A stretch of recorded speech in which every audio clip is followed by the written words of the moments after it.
இப்போ நம்ம வீட்டில் வாழைக்காய் காரக்கறி தான் செய்ய போகிறோம். இப்போ இந்த வாழைக்காய் கழுவி சுத்தம் பண்ணி கட் பண்ணி எடுத்து வந்துடுவாங்க. வாழைக்காய் அந்த மாதிரி கட் பண்ணிட்டு வந்துட்டாங்க. இது ஒரு அரை வேக்காடு விட்டு எடுத்துக்கலாம். ஒரு கல் உப்பு போட்டு வேக வச்சு வாழைக்காய் காரக்கறியும் கொஞ்சோண்டு தேங்காயும் சோம்பும் அரைச்சி எடுத்துருக்குறேன். இப்போ காரக்கறி தாளிச்சிடலாமா? அதுக்கு வந்து ஒரு சுட்டுக்குனோண்டு சோம்பு, ஒரு பட்டை, ஒரு இலை. பட்டை கிராம்பெலாம் நல்லா பொரிஞ்சிச்சு. ஒரு வெங்காயம், பாதி தக்காளி.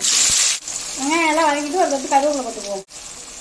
ஒரு ஸ்பூன் மிளகாத்தூள், கொஞ்சோண்டு மல்லித்தூள், கொஞ்சோண்டு ஒரு சிட்டிக்கை கரம் மசாலா, கொஞ்சமாக மஞ்சத்தூள். வாழைக்காய் வேக வைக்கல கொஞ்சம் உப்பு போட்டாச்சு, பார்த்து உப்பு போட்டுவோம். அப்புறம் அரை வேக்காடு கொடுத்தா வாழைக்காயை அதில் சேர்த்துக்கலாம். ஒரு கைப்பிடி அளவு பச்சை பட்டாணி, காஞ்ச பட்டாணி எடுத்து ஊற வச்சு அவிச்சு வச்சுருக்கேன், அதையும் சேர்த்துக்குவோம். நல்லா கலந்து கொடுத்துருவோம். இது வந்து இஞ்சி பூண்டு பேஸ்ட்டுங்க. இது வெங்காயம் தக்காளி நம்ம வதக்கையிலே போட்டுக்கணும். நான் மறந்துட்டேன், இப்போ சேர்த்துக்கிறேன். இந்த வெங்காயம் தக்காளி சேர்க்கையிலே சேர்த்து தேங்காயும் சோம்பும் அரைச்சிட்டோமா இப்போ லாஸ்ட்டில் சேர்த்துக்கலாம். அவ்வளோதாங்க, கல்யாண காரோட்டு வாழைக்காய் காரக்கறி ரெடி ஆயிடுச்சு. சூப்பராக. இதே மாதிரி நீங்கள் ஒரு வாட்டி செஞ்சு பார்த்துட்டு கமெண்ட்டில் சொல்லுங்கள். அடுத்த வீடியோவில் பார்ப்போம். பாய்.